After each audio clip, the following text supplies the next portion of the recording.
La muerte de los dinosaurios es un misterio perdido en la bruma del tiempo. Este extraordinario escenario de matanza es el único lugar del mundo donde podemos ver restos de criaturas que murieron en aquella gran extinción. Y en el corazón del mismo se oculta uno de los mayores misterios de la ciencia. Sabemos que los dinosaurios murieron por el impacto de un gran asteroide contra la Tierra. Pero ¿cómo pudo matar no solo a los dinosaurios del lugar, sino a todos los que habitaban el mundo? ¡Allá vamos! Hemos accedido en exclusiva a una extraordinaria expedición para ahondar en el cráter del asteroide. Y lo que están descubriendo es mucho más increíble de lo que Hollywood podría llegar a imaginar.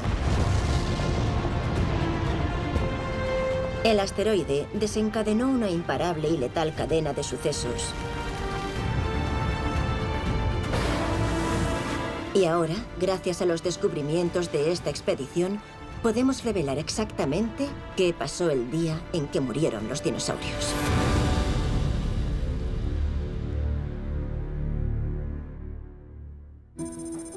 Para entender lo que sucedió, comenzamos aquí, en las tierras baldías de Vistí, Nuevo México, para saber cómo era el mundo el día antes de que el asteroide alcanzara la Tierra. Miremos por aquí. Los paleontólogos Steve Prusate y Tom Williamson buscan fósiles de dinosaurios. Un arroyo. Eso parece un hueso. ¿Es una tortuga? Esta es una de las áreas más ricas en fósiles del mundo. Sí, es un hueso. Vale. Anda, mira eso. Tiene una capa de hueso. Muchas veces recorremos estas tierras baldías buscando cosas que sobresalgan entre las rocas. Esa es la primera pista. Esto sobresale bastante.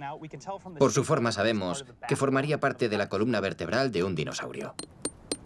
Es un hueso de la columna de un dinosaurio con cuernos. Probablemente fuera de un Pentaceratops, que significa cara de 5 cuernos. Tenían 2 cuernos sobre los ojos, 1 sobre la nariz y 2 sobre las mejillas. El Triceratops tiene 3 cuernos en la cara. Este tenía 2 más, 5 en total, así que era aún más extravagante.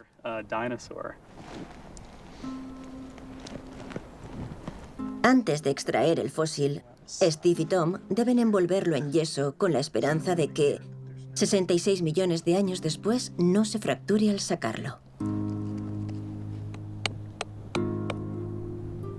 Ya. ¿Listo? Sí, vale. Ahí está. ¡Qué bien!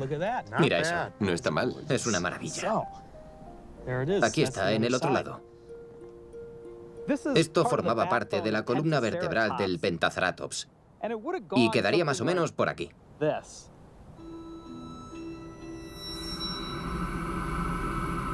Con fósiles como este podemos hacernos una idea de cuál era el aspecto de estas poderosas bestias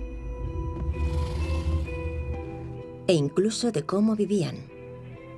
Eran los principales herbívoros del lugar. Toda esta zona está llena de este tipo de huesos. Eran las vacas del Cretácico. Estaban por todas partes. El Pentaceratops era una criatura que deambulaba por Norteamérica en el Cretáceo tardío, durante los últimos 10 millones de vida de los dinosaurios. En aquel entonces, el paisaje distaba mucho del actual. Durante esos 10 millones de años, esto era una especie de selva, para que nos hagamos una idea. Había una densa vegetación, grandes árboles, frondosos bosques y ríos fluyendo a través de las junglas. La comida abundaba para los herbívoros, quienes a su vez eran presa de los carnívoros más aterradores de todos. De esos herbívoros se alimentaban unos de los dinosaurios más famosos de todos, los tiranosaurios. Así que había Tyrannosaurus Rex aquí, en Nuevo México. Pero también está el abuelo de este, el Vistayéversor, el cual contaba con unos 60 de estos afiladísimos dientes y los utilizaba para triturar los huesos de estos dinosaurios herbívoros.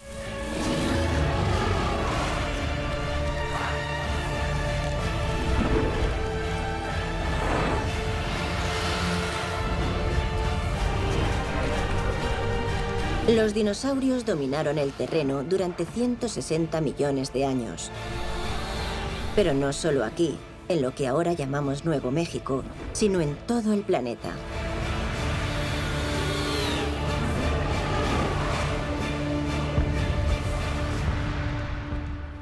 Así era el mundo hace 66 millones de años. Esa era la situación cuando de repente las cosas cambiaron. Este era el paisaje que ofrecía la Tierra el día previo a la muerte de los dinosaurios, mientras el asteroide avanzaba a través del espacio. Hace 66 millones de años, nuestro mundo era muy distinto. El nivel del mar era más elevado y los continentes estaban más próximos. Pero la principal diferencia era que los dinosaurios dominaban el planeta. Hasta que un día, todo cambió. Un asteroide chocó contra la Tierra en el Golfo de México. La presión era aproximadamente la misma que en el centro de la Tierra. Las temperaturas subieron miles de grados. Malas noticias para los dinosaurios del lugar. Incinerados, vaporizados. Pero lo más asombroso de todo es que no solo los dinosaurios de la zona murieron, sino todos los que habitaban el planeta. Estamos viendo un Armagedón. Hay montones de cadáveres. Y ese ha sido siempre el gran misterio. ¿Cómo pudo un mal día en México convertirse en una extinción masiva a nivel mundial?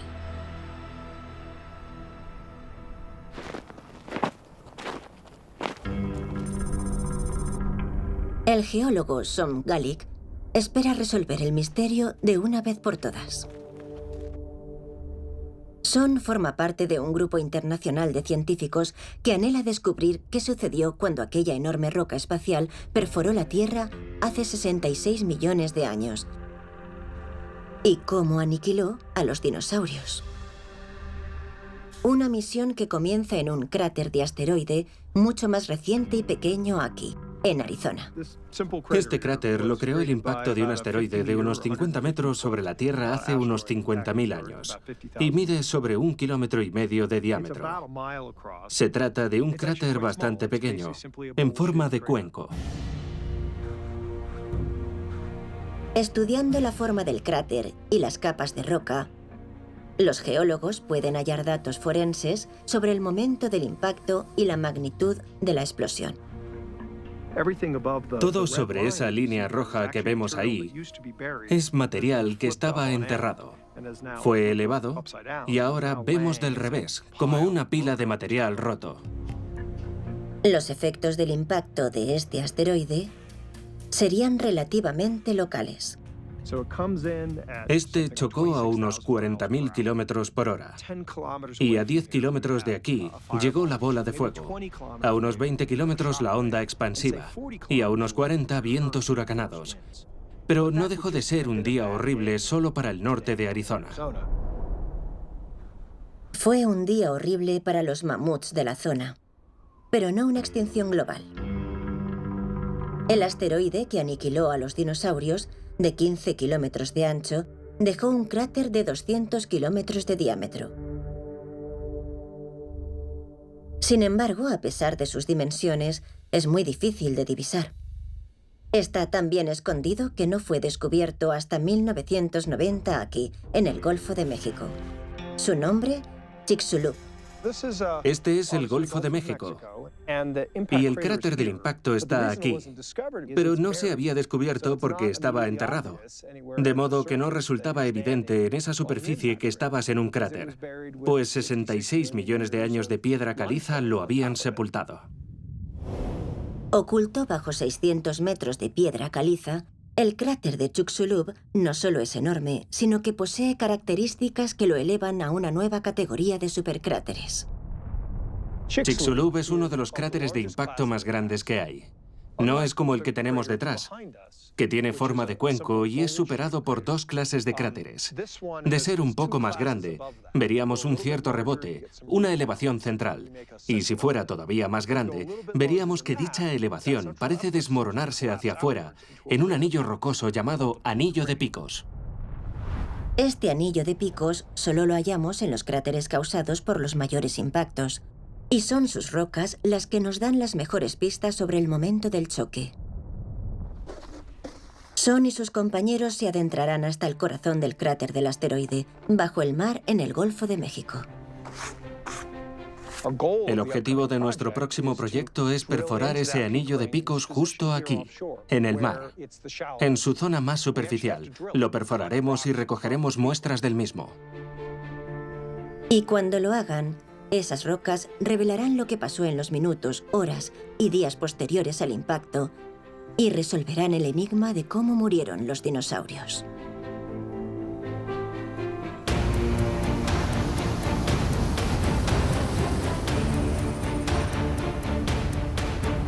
Tras 20 millones de planificación y con un equipo internacional de científicos de 11 países, la perforación de este ambicioso proyecto para investigar el cráter de Chicxulub está por comenzar. Ahora mismo, bajo la plataforma de perforación y también bajo nuestra embarcación, se encuentra el anillo de picos de Chicxulub, sepultado bajo 66 millones de años de piedra caliza. Hemos escogido esta zona porque es el lugar donde el anillo está más cerca del actual lecho marino. Esos pilares son más altos de lo que imaginaba. Ya. Sí.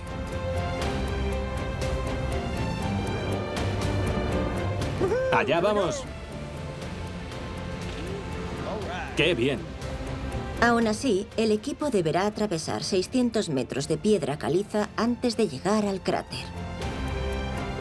Durante 8 semanas, los taladros girarán las 24 horas del día.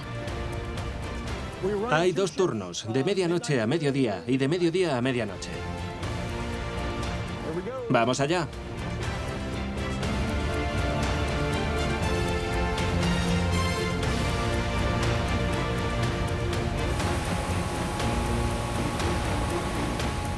Esta es la broca.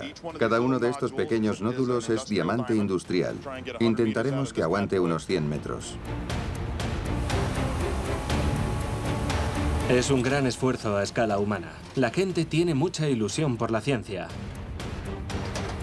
Y de eso se componen los sueños científicos.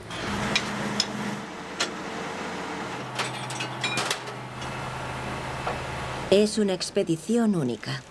Nadie había perforado nunca el anillo de picos de un cráter de asteroide. Pues Chicxulub es el único en la Tierra cuyo anillo sigue intacto. El siguiente más cercano está en la cara oculta de la Luna. La coordinadora e iniciadora de la expedición es Joe Morgan. Llevo años muy ilusionada con esto y ver que ya es una realidad me asusta bastante. Nos hemos esforzado tanto por llegar a este punto que queremos unos grandes resultados.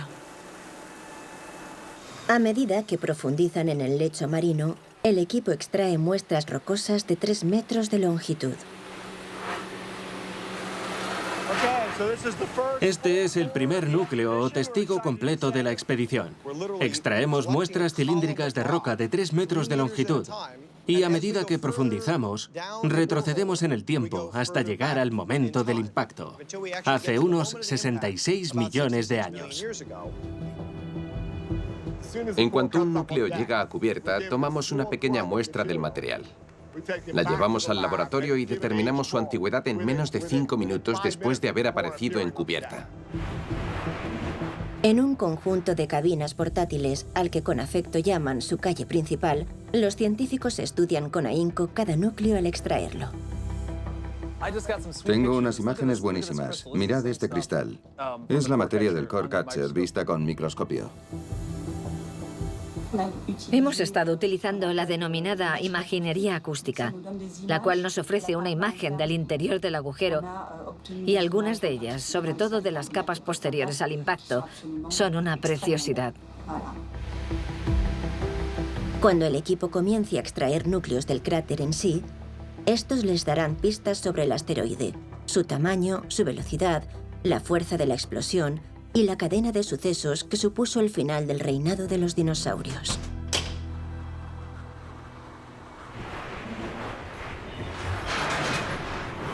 Pero antes extraerán núcleo tras núcleo a partir de las capas de piedra caliza e inspeccionarán cada muestra buscando algún indicio de cambio que indique que se acercan al cráter.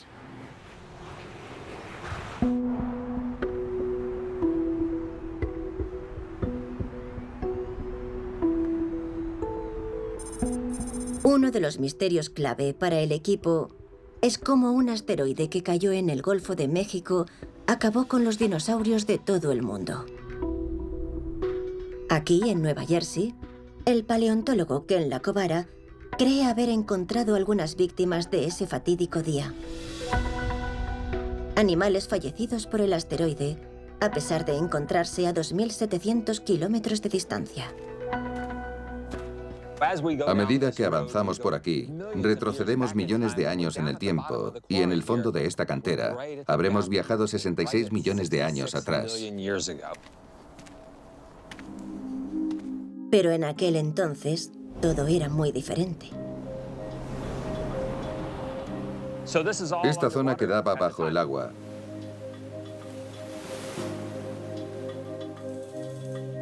Si miramos las copas de los árboles más altos a unos 20 metros de altura, podemos imaginar el nivel del océano hace 66 millones de años.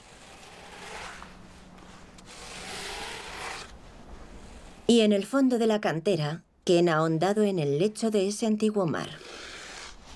Es precioso. Aquí empiezas a oír cómo cruje un poco. Y ha desenterrado un asombroso y fatal escenario en una fina capa de antiguas arenas. Aquí estamos en el límite, en el fin de la época de los dinosaurios. Aquí hallamos un escenario fatal. Mirad qué almeja tan bonita en esta capa. Vivió hace 66 millones de años y murió en el momento en que lo hicieron los dinosaurios y el 75% de las especies de la Tierra. En esta capa de huesos de su cantera, Ken ha encontrado una asombrosa cantidad y variedad de animales que murieron juntos. Aquí encontramos restos de mosasaurio. Los mosasaurios eran lagartos gigantes marinos del tamaño de un autobús. Tenían aletas por extremidades y una mandíbula de unos 2 metros repleta de afilados dientes como este, el cual quedaría por aquí junto a decenas de otros dientes.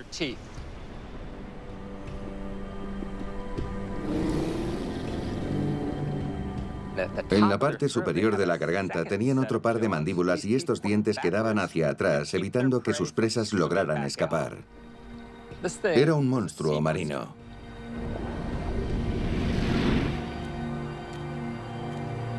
Había una increíble variedad de criaturas, tanto grandes como pequeñas, pero lo más asombroso es que muchos de sus esqueletos siguen unidos. Este hermoso fósil es de un antiguo cocodrilo marino. Tenían un hocico larguísimo que hacía así y estaba lleno de dientes. Estos animales se colocaban en el fondo del mar con la boca abierta, esperando que algo entrara nadando y... ¡bam! Eran depredadores de emboscada. Como vemos, el esqueleto está articulado, lo que significa que sus huesos siguen conectados como cuando vivía. Esta es una pista de lo que sucedió ese día. Murieron aquí y poco después quedarían sepultados. A medida que se desvelan pistas, resulta evidente la masacre en masa aquí acontecida. En un pequeño rincón de la cantera, Ken y su equipo descubrieron un escenario de matanza en que los fósiles descansan tal y como fueron encontrados. En 5 años de excavación, 25.000 fósiles. Hay muchos cadáveres. Estamos viendo un Armagedón. Estos animales convivían y murieron juntos de repente. Quedaron rápidamente sepultados. Y ahora tenemos ante nosotros el escenario fatal que se produjo hace 66 millones de años. Desde los arenques de dientes de sable hasta los cocodrilos, caracoles y tortugas, nada escapó a la matanza. Por las diferentes especies que hallamos aquí, vemos que fue una catástrofe generalizada. Ken cree que estas son las primeras víctimas de la colisión en ser descubiertas. Y piensa que ha encontrado la prueba que lo demuestra. Lo que vemos aquí, estas cosas tan diminutas, son esférulas de cristal. Cuando un asteroide golpea la Tierra, las rocas se derriten y estas vuelan hasta la atmósfera, pero al enfriarse tan rápido no pueden volver a convertirse en rocas, sino que se transforman en cristal y del cielo empiezan a llover pequeñas gotas de cristal fundido, las cuales encontramos en esta capa de huesos, en la capa de muerte en masa que vemos aquí. Pero aún hay más. Además de esférulas, también encontramos cuarzo chocado, diminutos granos de arena con unas peculiares líneas de fractura. Presenta un patrón muy distintivo. Las únicas formas que conocemos de formar cuarzo chocado son la detonación nuclear o el impacto de un asteroide. Y dudo mucho que los dinosaurios tuvieran armas nucleares. Cada vez son más las pruebas que apuntan a que estos animales fueran víctimas del impacto meteorítico, las primeras halladas en todo el mundo. En la cantera de fósiles, en la capa de huesos, tenemos cuarzo, esférulas y también cadáveres. Creo que todo apunta a que nos encontramos ante seres que perecieron en el crucial y calamitoso día que acabó con los dinosaurios y moldeó el mundo moderno tal como lo conocemos. Si se pudiera llevar a juicio al asteroide, estas pruebas bastarían para condenarlo. Este es el único lugar del mundo donde se pueden ver restos de criaturas que murieron a causa del impacto del asteroide. Pero la pregunta sigue siendo la misma. ¿Cómo pudo el impacto de un asteroide en el Golfo de México, a más de 3.000 kilómetros de distancia, provocar tal carnicería en Nueva Jersey? ¿Cómo se convirtió un suceso local en una devastación global?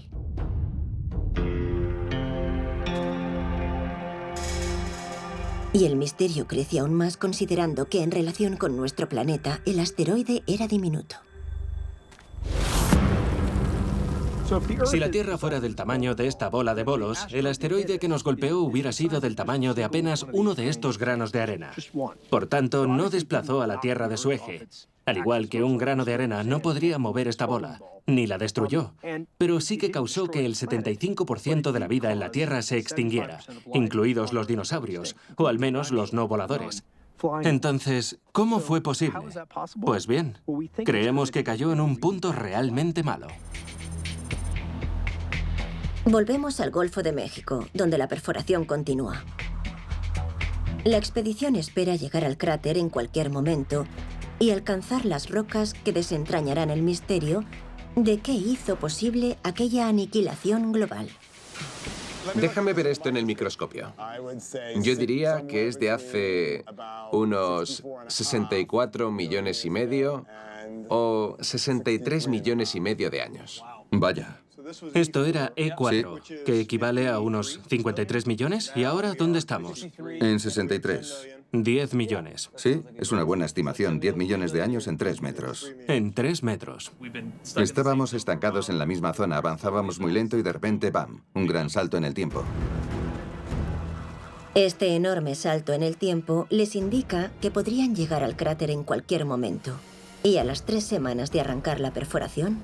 A medida que bajas hay más y más de eso. Tiene un tono verdoso. Llegan las pruebas de un suceso a una escala que nadie esperaba. Ahora tenemos 4 núcleos de arenas cada vez más ásperas. Y creo que el único proceso que podría generar algo similar es un tsunami. El hecho de que ya llevemos 12 metros de espesor lo convierte en uno de los mayores, si no en el mayor depósito de tsunami descubierto. Evidenciaba una violencia mucho mayor de la esperada. Un gran depósito de tsunami. O un gran pastel de tsunami. Con trozos de cristal. Y justo bajo la prueba de un enorme tsunami, algo vuelve a cambiar. Mira el color de la matriz. Pasa del verde al rojo. Parece fundición. Sí, parece fundición. Parece una muestra de fundición gigante. Esta roca no es fácil de derretir, pero la presión descomunal del impacto lo hizo. Es una señal de que el equipo ha llegado al cráter. Ya hemos entrado por completo a las rocas del impacto. Es muy fácil de ver, porque es granito, y podemos ver estas grandes manchas estilo leopardo. Este granito fue arrastrado hasta aquí desde las profundidades de la corteza terrestre. Esto se formó en el momento en el que los dinosaurios murieron. Este revoltijo de piedras es una prueba de la inconcebible fuerza del impacto. Durante las 5 semanas restantes, el equipo atraviesa otros 700 metros del anillo de picos del cráter. No creo que esto pudiera haber ido mejor. En cuanto al anillo de picos, tenemos unos 700 metros de material, así que estamos contentos. Tardaré en olvidarme de este lugar.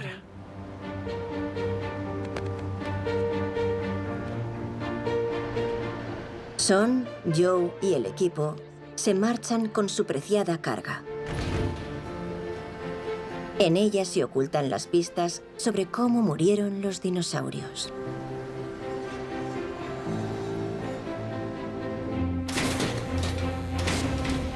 A los 4 meses de concluir la perforación, el equipo de la expedición se reúne en Bremen, Alemania, para analizar sus preciadas columnas de roca.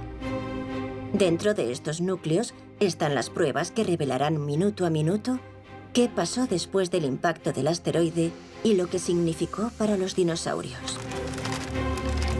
Desentrañar el secreto es una tarea mastodóntica. Más de 800 metros de roca han de ser cuidadosamente divididos, examinados y fotografiados.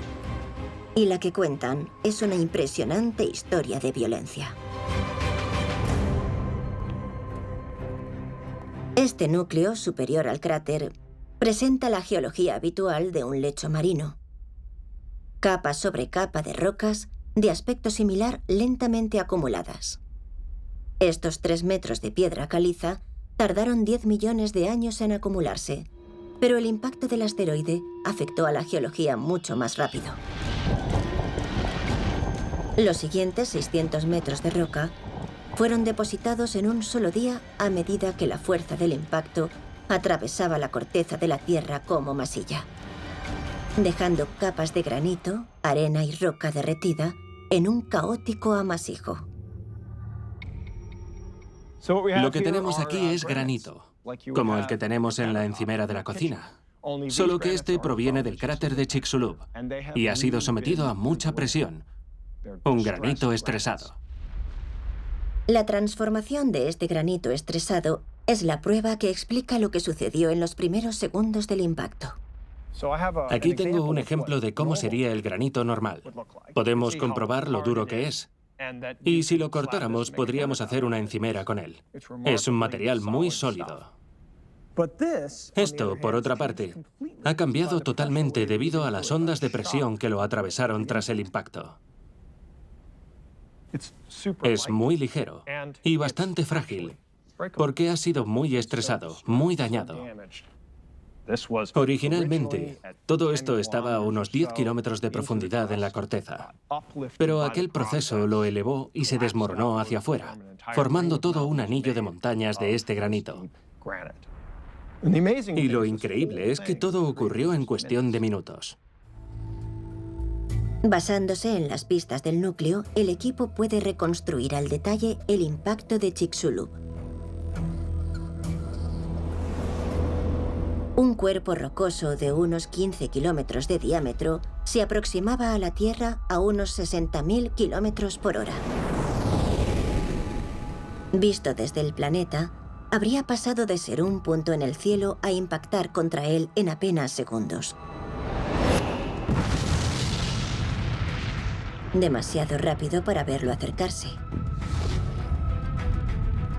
Cayó en las aguas costeras del norte de México.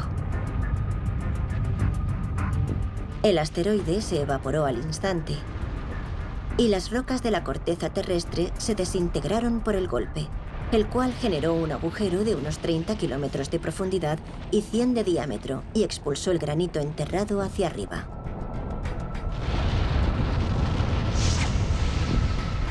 La roca pulverizada fluyó como un líquido, erupcionando en montañas más altas que el Himalaya antes de derrumbarse en cuestión de minutos, formando ese anillo de picos tan característico de los mayores impactos.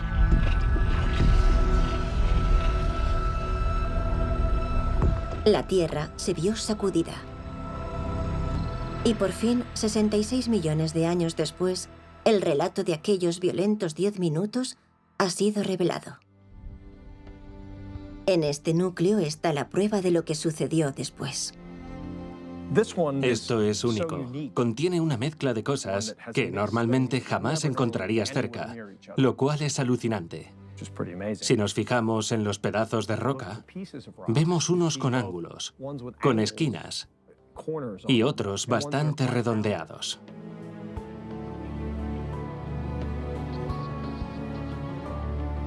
Algo tan redondeado tuvo que estar en el agua.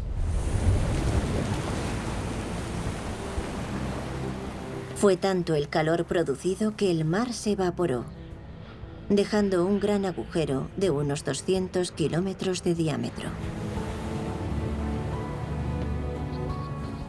Había hecho un gran agujero. Había apartado al mar y este tenía que volver. Pero el calor era tal que se evaporaba. Y acabamos con una mezcla de fragmentos redondeados y rotos que hacen que esta increíble amalgama parezca una encimera de granito falsa. Pero la gran pregunta es, ¿qué efecto tuvo esto en los dinosaurios? Para responder a eso, el equipo necesita estimar el tamaño de la explosión, y la única manera de hacerlo es mirando las explosiones más grandes realizadas por el ser humano.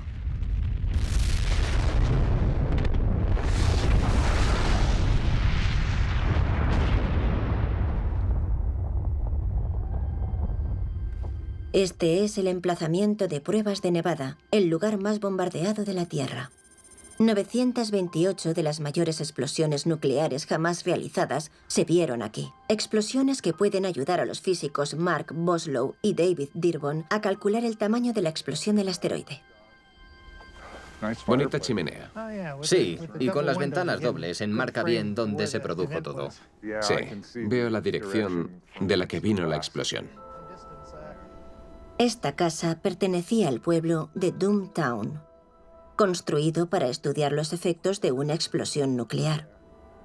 Sobrevivió a una detonación conocida como Apple II en mayo de 1955.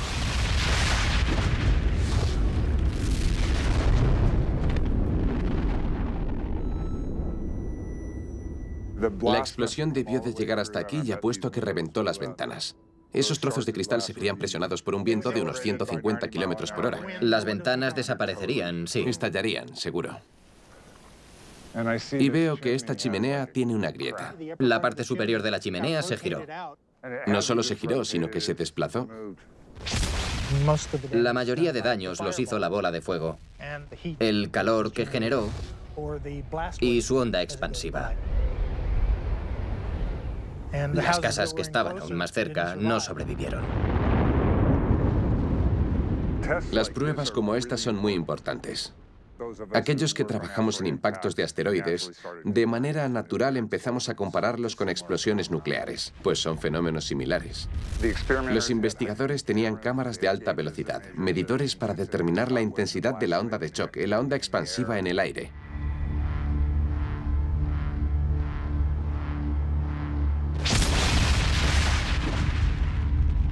Un particular fenómeno hallado en explosiones nucleares e impactos de asteroide es el cuarzo chocado. La presión de la onda de choque de una explosión nuclear es tan alta que supera la fuerza de un cristal.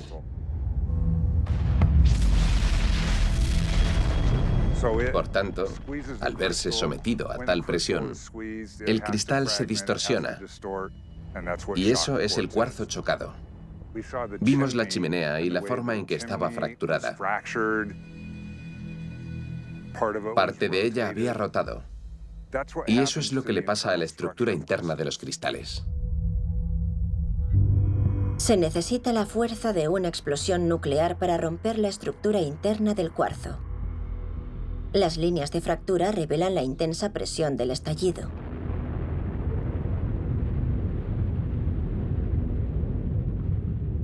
Pero esto no es nada en comparación con la presión desatada en Chicxulub.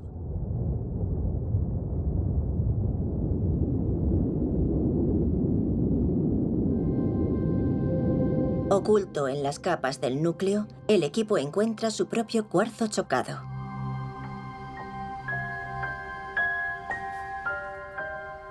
Este es un trozo de cuarzo chocado que extrajimos hace poco de Chicxulub, visto bajo el microscopio. Y en él tenemos muchas líneas. Cuantas más líneas vemos en diferentes direcciones, mayor fue la presión a la que fue sometido. Y hallamos piezas como esta en todas las rocas del impacto. Basándose en el estudio de las explosiones nucleares, Joe ha podido calibrar la magnitud de la explosión. Utilizamos exactamente los mismos hidrocódigos que utilizan para modelar explosiones nucleares. De hecho, hemos robado esos códigos y los hemos aplicado a nuestras simulaciones de formación de cráteres de impacto. Este suceso fue equivalente a 10.000 millones de Hiroshimas. Fue descomunal, el más grande de los últimos 100 millones de años, lo más catastrófico que le ha pasado a la Tierra.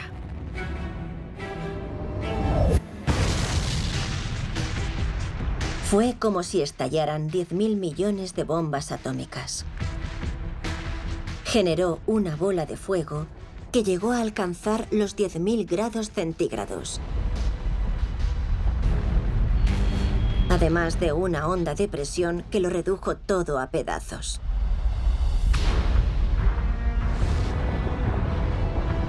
Todo ser vivo a 1000 kilómetros de distancia moriría al instante.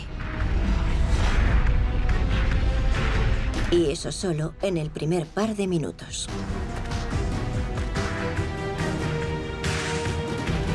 Entonces, ¿cuál sería el efecto de la explosión en dinosaurios como los que habitaban las tierras baldías de Nuevo México? Estando aquí, me cuesta muchísimo imaginar cómo sería esto hace 66 millones de años, cuando todo cambió. Al principio de aquel día, toda esta zona estaría repleta de dinosaurios. Y después, a unos 2.000 kilómetros en esta dirección, hacia el sureste, el asteroide impactó contra la Tierra. Y los dinosaurios no tardarían en percatarse de que algo andaba mal, pues verían una enorme nube roja con forma de hongo ocupando gran parte del cielo. Pero eso no habría afectado mucho a los dinosaurios. Lo habrían visto, pero no les habría perjudicado. Ahora sus primos en Texas, 1000 kilómetros más cerca del impacto, quedarían abrasados, incinerados, desintegrados. Pero en todo el mundo, la mayoría de los dinosaurios seguían con vida. Los monstruos marinos de Kenla-Cobara, en Nueva Jersey, seguían nadando felices. Pero no por mucho tiempo. Una mortal e imparable reacción en cadena se había desatado.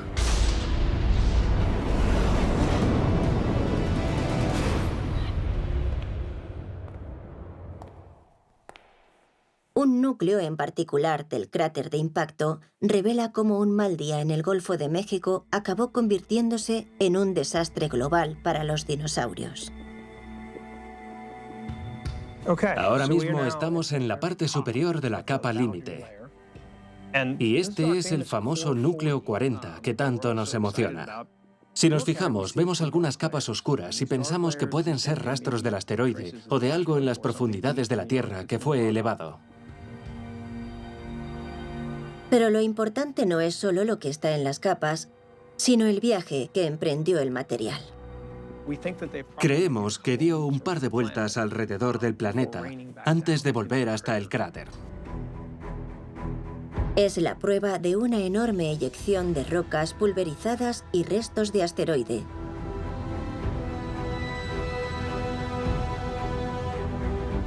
Y es esta eyección la que convirtió un desastre local en una masacre global. Cuando el asteroide cayó al suelo, se produjo una enorme columna de vapor de roca que se expandió hacia arriba a muy alta velocidad y hacia el resto del planeta. Una manta de polvo y vapor se extendió rápidamente desde la zona del impacto. Era un gas caliente de roca Y a medida que subió, se enfrió y formó pequeñas esferas del tamaño de un grano de arena. Cuando estas esferas volvieron a entrar en la atmósfera, se calentaron de nuevo por la fricción del aire, como estrellas fugaces. Pero si desde el suelo hubieras mirado hacia arriba, habrías visto un increíble número de estrellas fugaces hasta el punto de no distinguirlas individualmente. Habrías visto una enorme capa de lava candente avanzando muy por encima de ti en todas direcciones. No caería sobre ti, pues estaría a 60 kilómetros del suelo aproximadamente. Pero esa lava candente emitiría una energía varias veces mayor a la del Sol.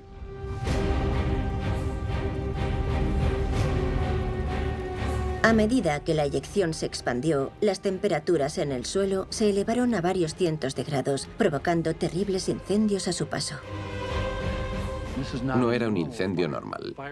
Este se inició en todas partes, por lo que era un incendio masivo. Y estos pueden ser mucho más abrasadores que un incendio normal. Todas las hojas en el suelo prendieron, y también las de los árboles y la maleza.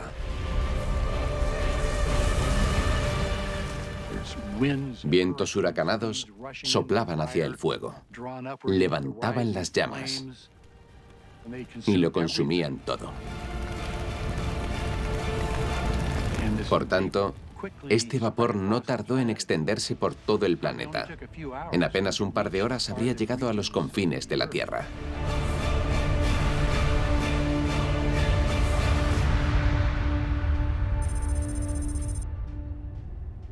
En las tierras baldías de Nuevo México, los dinosaurios habían escapado a la explosión inicial, pero esa manta de fatalidad avanzaba rápidamente hacia ellos. En apenas 11 minutos, el cielo comenzó a oscurecerse.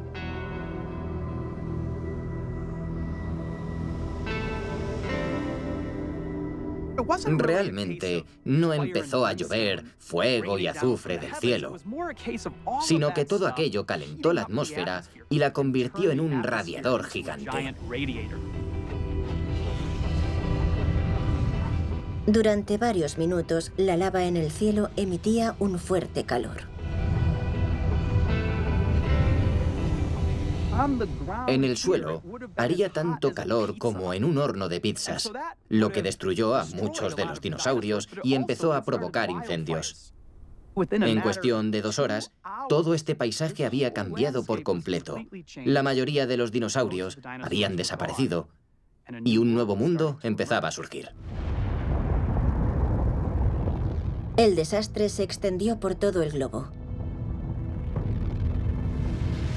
Pero había zonas en las que los dinosaurios podrían haber escapado de los incendios. Y no explicaba la matanza de la cantera de Ken. El mar no se incendió. Sin embargo, les aguardaría un devastador golpe final. Y la prueba no está presente en los núcleos, sino ausente en ellos. Un particular mineral de sulfato. Esto es yeso. En el momento del impacto en Yucatán había yeso, un material que contiene sulfatos. Teniendo en cuenta que el asteroide aterrizó en aguas poco profundas, se esperarían grandes cantidades de yeso en el cráter. Si nos fijamos en el núcleo recuperado del cráter de Chicxulub, no encontramos nada de yeso. No hay nada. Debería estar lleno de yeso, pero no es así, lo cual significa que en el momento del impacto, casi toda la secuencia de yeso presente en el objetivo pasó a la atmósfera. Esta es tal vez la mayor revelación de todas. El equipo ha descubierto que la cantidad de este dañino sulfato en la atmósfera debió de ser enorme, mucho mayor de lo imaginado. Este material, evaporado por el impacto y liberado a la atmósfera, fue el asesino. El yeso como este fue lo que mató a los dinosaurios. Esta vasta nube de polvo sería el colmo para los dinosaurios supervivientes. La propagación de restos bloqueó los rayos del sol y la luz se apagó.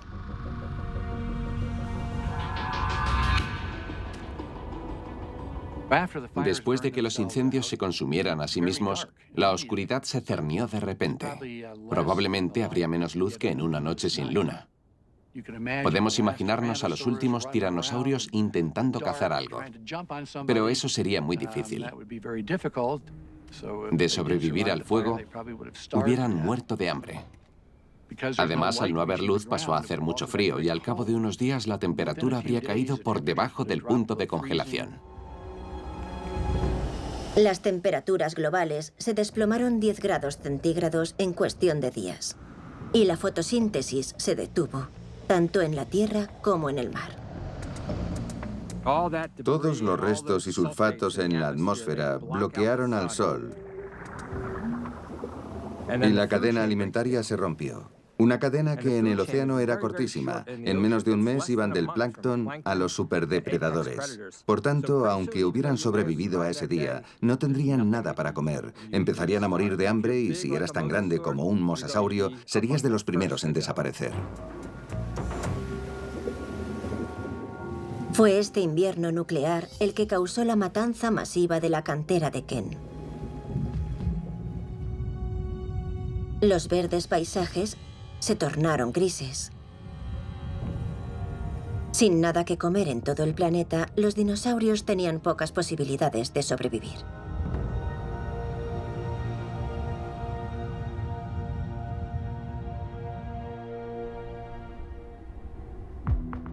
Después de muchos meses de oscuridad, la luz del sol regresó paulatinamente a la superficie y con ella un nuevo desarrollo. Las criaturas supervivientes habían heredado la Tierra. Lo que tengo en la punta del dedo es un diente inferior de un mesotma. Era un pequeño animalito del tamaño de un ratón. Este diminuto pero resistente mamífero es una de las pocas especies que sabemos que sobrevivió a la devastación global. Es un diente muy afilado y podía alimentarse de insectos y semillas, por lo que no dependía de la fotosíntesis. La muerte de los dinosaurios permitió a estos pequeños supervivientes medrar, y los mamíferos evolucionarían rápidamente para apoderarse del planeta. Estas rocas a rayas son los sedimentos que se han acumulado durante cientos de miles de años desde la extinción de los dinosaurios. Y aquí encontramos a los primeros mamíferos.